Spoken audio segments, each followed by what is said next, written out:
Megastar Chiranjeevi వివి వినాయక్ దర్శకత్వంలో ఖైదీ number 150తో re entry ఇచ్చిన ఆయన ఈ మూవీ బ్లాక్ బాస్టర్ కావడంతో వరుసపెట్టి సినిమాలు తీస్తూ వస్తున్నారు. సైరన్ నరసింహారెడ్డి, ఆచార్య, గాడ్ ఫాదర్, వాల్తేర్ వీరయ్య, బోలా శంకర్ సినిమాలతో ప్రేక్షకులను అరలించారు.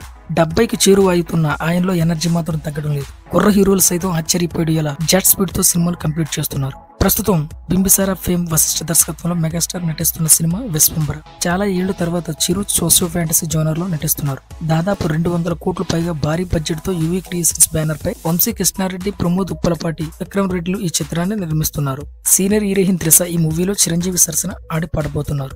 మీనాక్షి చౌదరి, సురభి, హర్షవర్ధన్, వెన్నెల కిషోర్, కునల్ కపూర్, శ్రీ విష్ణు, ఇసా చావ్లా, ఆసికా రంగనాథ్, రావు రమేష్, మృణాల్ ఠాకూర్ కీలక పాత్ర పోషిస్తున్నారు. 2025 సంక్రాంతి కానుకగా విశ్వంబరుడు ప్రేక్షకుల ముందుకు తీసుకురావాలని చిత్ర యూనిట్ భావిస్తుంది. ఇప్పటికే శరవేగంగా షూటింగ్ జరుగుతుండగా డబ్బింగ్, మ్యూజిక్, సిట్టింగ్ పనులు కూడా పరుగులు తీస్తున్నారు.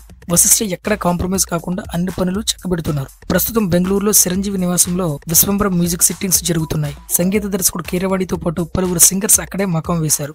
మహేష్, రాజమౌళి సినిమా సెట్స్ పైకి వెళ్ళడానికి బోల్డ్ అంత టైం ఉండడంతో క్వాలిటీ మ్యూజిక్ ఇవ్వాలని కీరవాణి డిసైడ్ అయినట్లుగా కనిపిస్తుంది.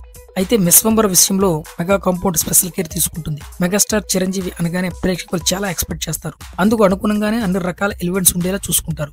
దీనిలో భాగంగానే ఈ మూవీలో ఓ ఐటమ్ సాంగ్ ఉంటుందని ఫిల్మ్ నగర్ లో ఓ వార్త హల్చల్ చేస్తుంది. ఈ స్పెషల్ నెంబర్ కోసం ఒక స్టార్ హీరోయిన్ ఎంపిక చేసినట్లుగా కూడా తెలుస్తుంది. ఆమె ఎవరో కాదు, లోకనాయకుడు కమల్ హాసన్ కుమార్తె శృతి హాసన్. గతంలో శృతి హాసన్ చేసిన ఐటమ్ సాంగ్స్ మాస్ జనాలను ఒక ఊపై స్టార్ హీరోల పక్కన హీరోయిన్ గా నటిస్తూనే స్పెషల్ సాంగ్స్ తోనూ ఆమె దుమ్ము రేపుతున్నారు. ఈ క్రమంలోనే విశ్వంబర కోసం శృతిని మేకర్స్ సంప్రదించడం, ఆమె ఒకే చెప్పారని త్వరలోనే శృతి హాసన్ ఈ సాంగ్ చిత్రీకరణలో పాల్గొంటారని ప్రచారం జరుగుతుంది. మరి ఇది ఎంతవరకు నిజం అని తెలియాలంటే కొద్ది రోజులు వెయిట్ చేయవలసిందే.